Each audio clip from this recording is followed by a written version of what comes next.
Well, thank you for tuning in again. Okay, so Saturday was a good day. Sunday, I ran into a thunderstorm, so things did not happen as planned Sunday.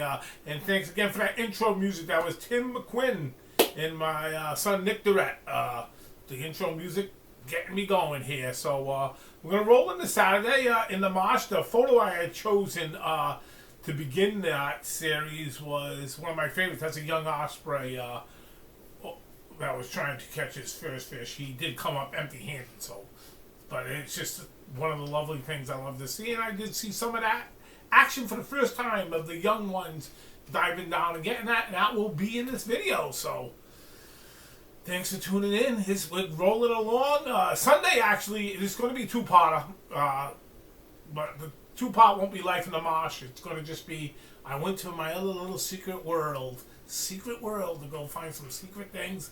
That will not be in this video, but it will be in the next one, okay? Thank you all, and if you like it, like it. If you subscribe, but please share it to someone who would love to just see nature, because that's what I love, and who doesn't love nature? And this time it's very calming for you, too. Again, thank you. So I start off the day very early in the morning, and beautiful little Black Panther here. I think there's a Black Panther sighting. Just a cold, charcoal-colored cat, but I love my cat, so it's always nice to see one. And look who I found! This is unbelievable. This is 2 weeks in a row. I rarely see a buck 2 weeks in a row, but this is the one with the wanky anchor, and he found his Clarice, like Rudolph found Clarice, someone that puts up with his birth defect. Sort of like my extra large tongue that don't fit in my mouth. That's my birth defect, and that's why I mumble and stumble. As you can see, there's Wanky. What all the Wanky? I hope to see him. If I see him 3 weeks in a row, it's going to be amazing, because bucks I never see like that, back to back to back to back. So 2 weeks anyhow, and certainly easy enough to identify this guy. His doe with a couple of turkey hens doing their little just in the field. It's very early in the morning.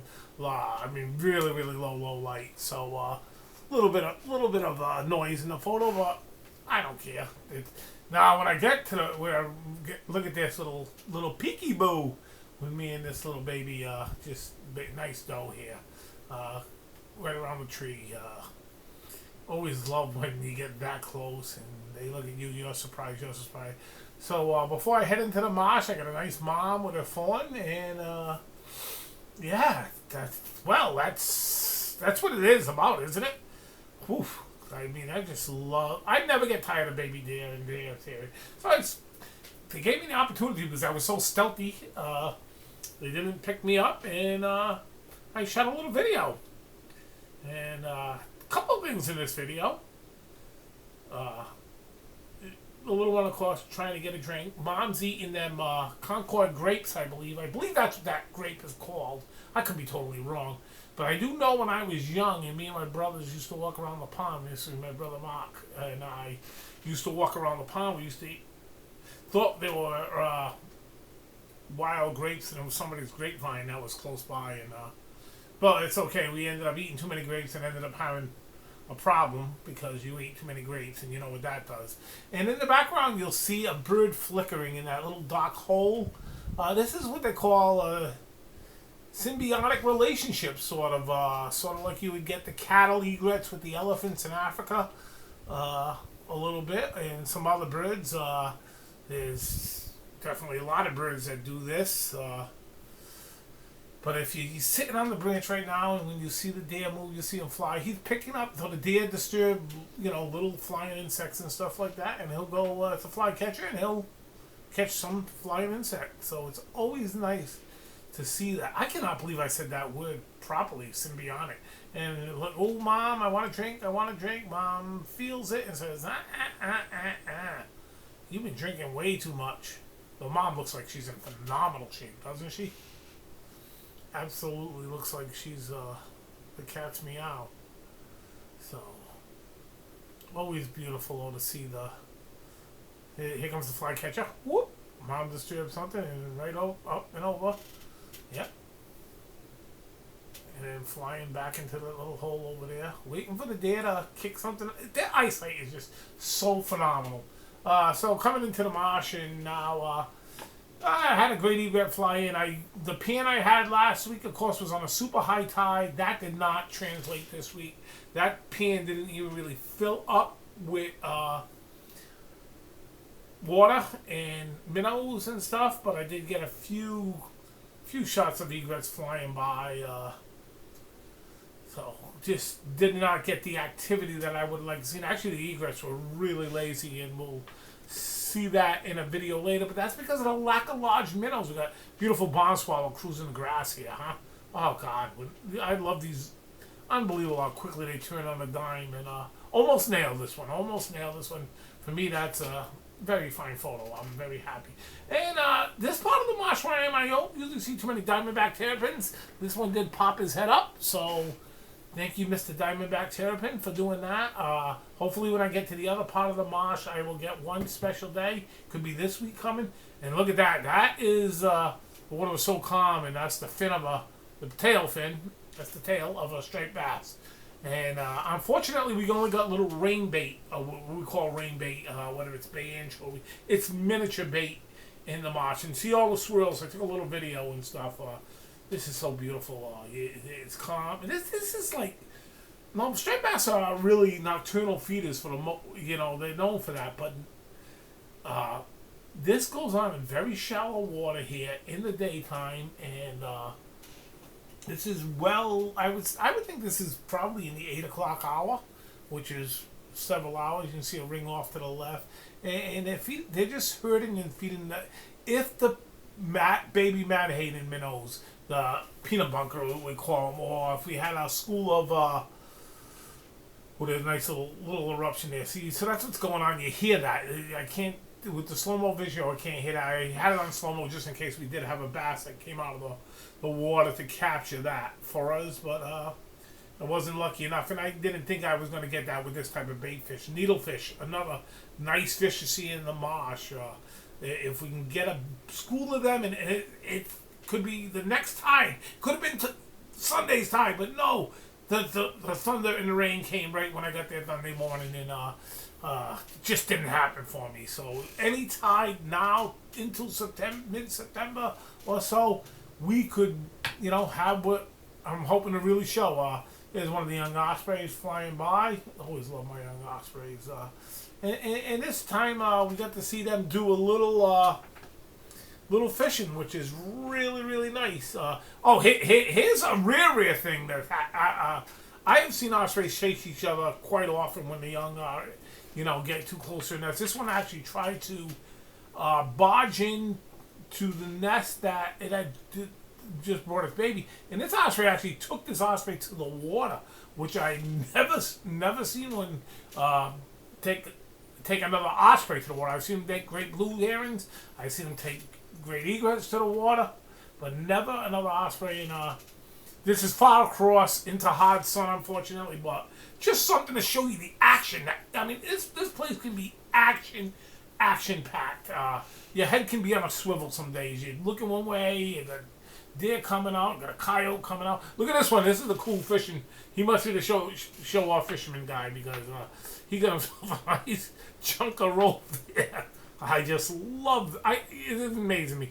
Even after the nesting's gone, they still continue to bring stuff to build a nest. And this one really picked himself up a nice piece of rope that was drifted in there, tangled with some weeds.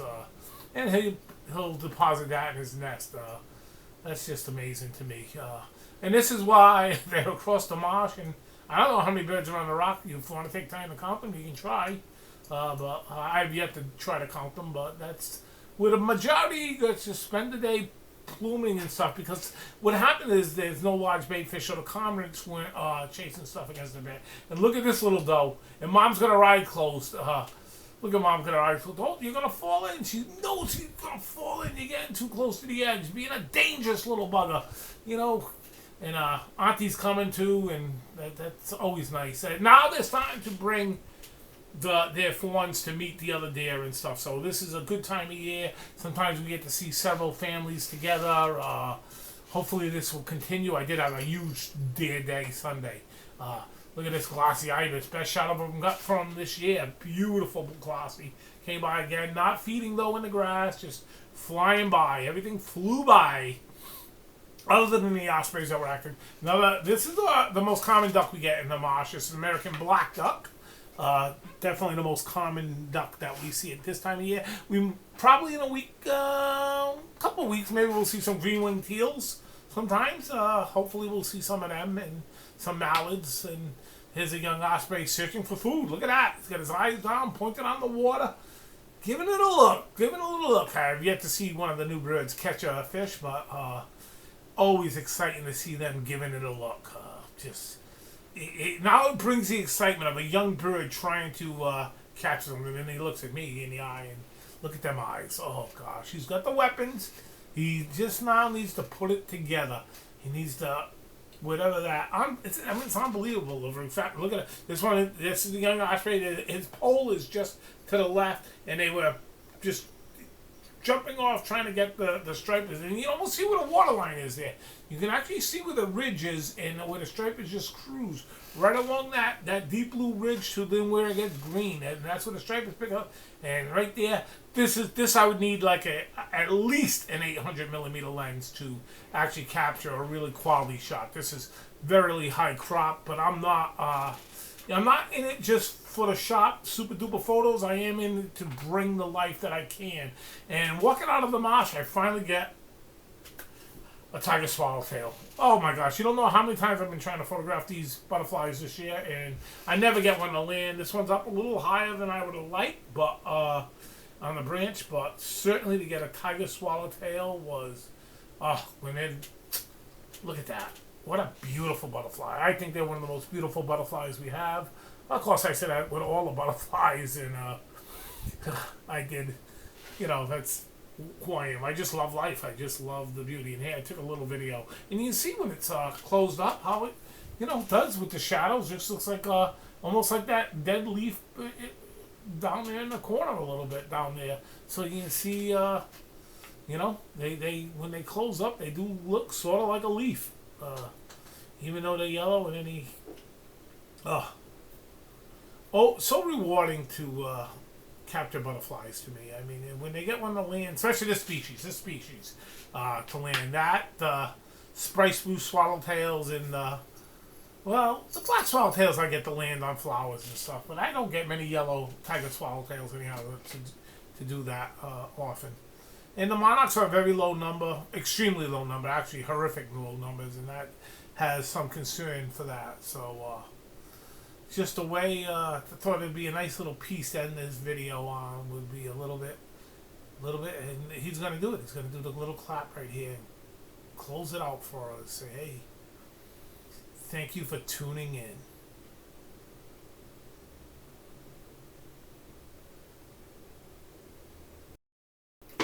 Well, that's it. Oh, look at this. Sakara came. This is Sakara. Name is Sweetness. He's one of the sweeties in that one. Thank you again for tuning in. Remember, this is going to get released 8/16, Wednesday. Boom. I'm doing my Wild Wednesday. This one will be on Wild Wednesday, 8/16. I will be releasing Friday, probably towards the evening, or maybe Thursday night if I can really crunch it in. If Jody does, Jody should leave me alone for Thursday night. I should be fine. Maybe I'll work hard on it Thursday night and try to release Thursday night. But I got a lot of stuff to do, and that's just going to be a special one, totally different out of the marsh, totally new locations, as they say, more than one. So again, thanks for tuning in. If you like it, like it. If you want to subscribe. But again, I ask you to just try to share.